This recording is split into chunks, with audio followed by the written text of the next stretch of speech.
नमस्कार दोस्तों।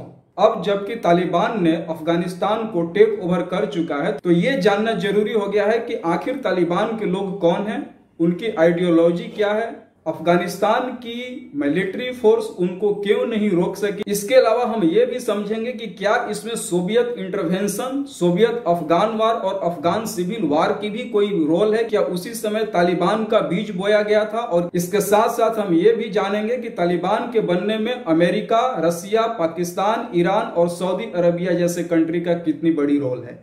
दोस्तों, ये सब चीज जानने के पहले हमें थोड़ा तालिबान के हिस्ट्री को जानना पड़ेगा कि तालिबान का ओरिजिन कैसे हुआ अफगानिस्तान के अंदर। और बहुत ज्यादा पहले हिस्ट्री में नहीं जाना पड़ेगा, क्योंकि बहुत पहले नहीं बना है और वो बहुत ही रिसेंट और करंट ऑर्गेनाइजेशन है।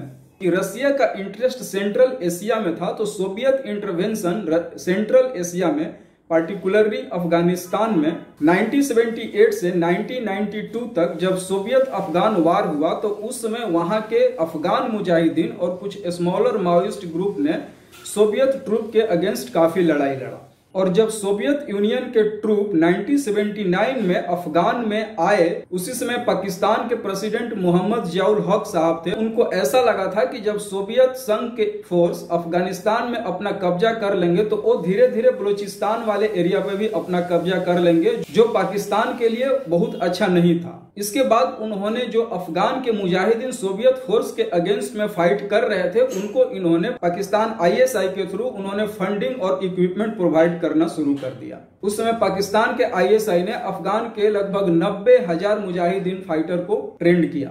ये बात 1980 के टाइम का है।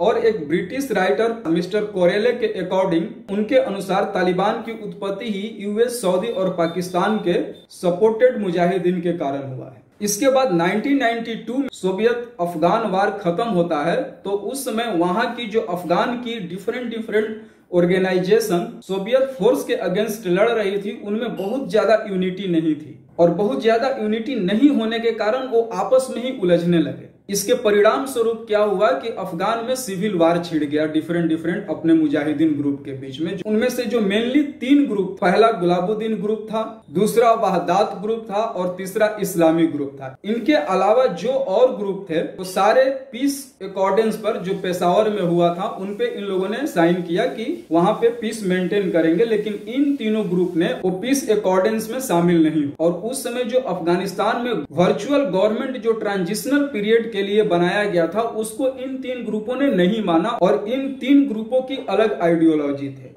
इनकी आइडियोलॉजी ये थी कि जब यहाँ से सोवियत फोर्स चले गए, शरिया जो इस्लामिक लॉ है, जो देवबंदी फंडामेंटलिज्म पे बेस्ड है, उसको कंप्लीट इंप्लीमेंट किया जाए। उसके अकॉर्डिंग यहाँ के यूनिवर्सिटी में, स्कूल में पूरे इस्लाम पढ़ाया जाए। इसके अलावा वहां पे गुलाबुद्दीन के फाइटर ने गवर्नमेंट फोर्स और काबुल पर अटैक करना शुरू कर दिया। और उस समय गुलाबुद्दीन के पार्टी को फाइनेंशियली, ऑपरेशनली और मिलिट्री सपोर्ट पाकिस्तान के द्वारा दिया जाने लगा। और उसके सपोर्ट के वजह से जो गुलाबुद्दीन की फोर्स थे, फाइटर थे, लगभग काबुल के आधा काबुल को डिस्ट्रॉय कर दिए थे। इसके अलावा ईरान ने वहदात पार्टी को सपोर्ट किया फाइनेंशियली और ऑपरेशनली, और सऊदी अरबिया ने इस्लामी ग्रुप को सपोर्ट। तो हुआ ये कि ये तीनों पार्टी जो पेशावर अकॉर्ड में पीस के लिए नहीं गए, इन तीनों पार्टी को 3 डिफरेंट कंट्री ने सपोर्ट करने लगा। और इसका रिजल्ट ये हुआ कि अफगान में सिविल वार स्टार्ट हो गया। और ये सिविल वार अफगान में 1992 से 1996 तक चला। इसके बाद अफगान की गवर्नमेंट ने सीज फायर ऐलान किया और international committee of red cross के थ्रू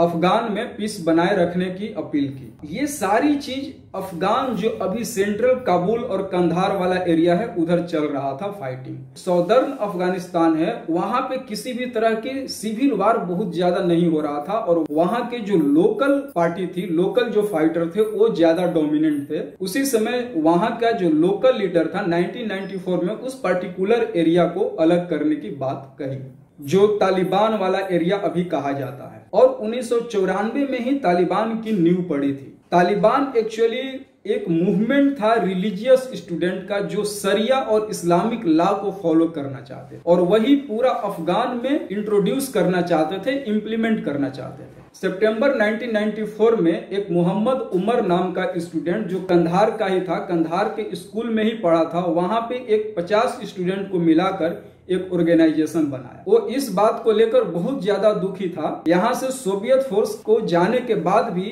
अफगान में इस्लामिक लॉ और शरिया इंप्लीमेंट नहीं हो सका है। उसका यही आइडियोलॉजी था कि अफगान में शरिया या इस्लामिक लॉ जो देवबंदी फंडामेंटलिज्म पे बेस्ड था वो कंप्लीटली इंप्लीमेंट किया जाए। और 1 महीने के अंदर उसके ऑर्गेनाइजेशन से 15,000 स्टूडेंट जुड़ गए और उसमें जो मोस्टली स्टूडेंट थे वो अफगान के रिफ्यूजी थे जो सोवियत वार के समय पाकिस्तान के मदरसा में जाके पढ़ते थे। वो भी देवबंदी फंडामेंटलिज्म के ही कट्टर समर्थक थे। और यहाँ पे एक और इंटरेस्टिंग चीज है कि जब सोवियत फोर्स अफगान से चली गई तो उस समय यूएस ने इस्लामिक लॉ शरिया को प्रमोट करने के लिए वहां के लोकल लैंग्वेज में बहुत सारा टेक्स्ट बुक अपने यहाँ यूनिवर्सिटी ऑफ नब्रास्का से छपवाकर अफगान में भेजा और उसी बुक को तालिबान ने थोड़ा बहुत चेंज करके अपने यहाँ इस्लामिक स्कूलों में इम्प्लीमेंट किया। तो यहाँ पे थोड़ा सा अमेरिका का रोल हो रहा है तालिबान को आगे बढ़ाने के लिए इनडायरेक्टली। और पाकिस्तान के आईएसआई ने बहुत ज्यादा तालिबानी फाइटर को अपने यहाँ ट्रेन किया अफगानिस्तान के सिविल वार में लड़ने के लिए। और उस समय जो तालिबान के फाइटर मोहम्मद उमर के नेतृत्व में थे वो बहुत ज्यादा तांडव मचाने लगे। सिविल वार के समय तालिबान को साथ देने के लिए एक और नया गिरोह आ गया जो अल-कायदा था जिसका हेड ओसामा बिन लादेन थे। ओसामा बिन लादेन और उमर का आइडियोलॉजी बिल्कुल सेम थे। दोनों ही चाहते थे कि शरिया और इस्लामिक लॉ कंप्लीटली इम्प्लीमेंट हो। तो वहां पे अल-कायदा का भी कंप्लीटली सपोर्ट मिला। ह्यूमन ट्रैफिकिंग की, सिविलियन के अगेंस्ट वायलेंस किया, हिंदू सिख के अगेंस्ट वायलेंस किया और डिस्क्रिमिनेशन किया, क्रिश्चियन और एड वर्कर के अगेंस्ट वायलेंस किया। जो उस समय कंधार में और काबुल में एजुकेशन सिस्टम था उस वेस्टर्न एजुकेशन कल्चर को कंप्लीटली खत्म कर दिया और वहां पे सारे स्कूल में इस्लामिक लॉ इम्प्लीमेंट कर दिया।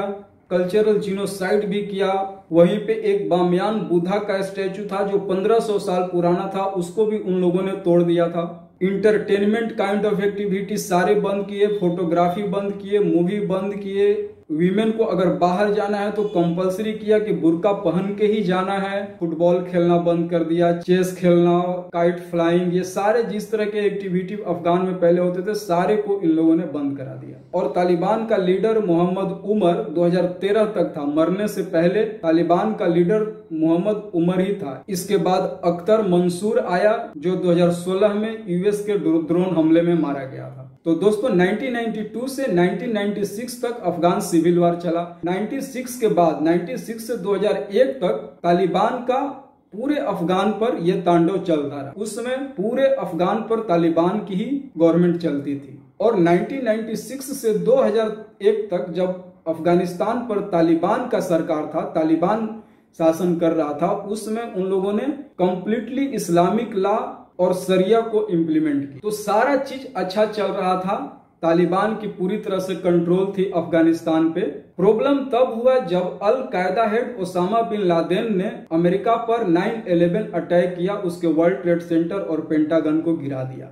उसके 1 महीना के बाद ही अमेरिका और नाटो ने अपना ट्रूप अफगानिस्तान में भेज दिया ओसामा बिन लादेन को पकड़ने के लिए। इसके बाद वहां पे जो भी एक्टिविटी आतंकवादी संगठन से रिलेटेड था उस समय अमेरिका और नाटो के ट्रूप ने उन लोगों को डिस्ट्रॉय करना शुरू किया। तो उस समय जो तालिबान के फाइटर थे इन सब चीजों में बहुत ज्यादा इन्वॉल्व थे। उन लोगों को वहां से खदेड़ना शुरू किया और वहां पे अफगानिस्तान की जो डेमोक्रेटिक पार्टी थी उसको इम्प्लीमेंट करना चाहा। तो 2001 में वो लोग पीछे हटे, उनकी आइडियोलॉजी वहां पे थोड़ा डिस्ट्रॉय हुआ, अफगान की गवर्नमेंट बनी। तो 2001 से ये 2021 तक 20 साल वही अफगान की गवर्नमेंट थी। और जैसे ही 2021 के अगस्त 31 तक अमेरिका और नाटो की ट्रूप रिटर्न हो गई अपने यूएस में, तो फिर से तालिबान ने पूरे अफगानिस्तान पे कैप्चर कर लिया। अब इस पे आते हैं कि यूएस ने अपना ट्रूप अफगानिस्तान से विथड्रॉ क्यों किया। दोस्तों अमेरिका के वाशिंगटन पीस बिल्डिंग एग्रीमेंट के अनुसार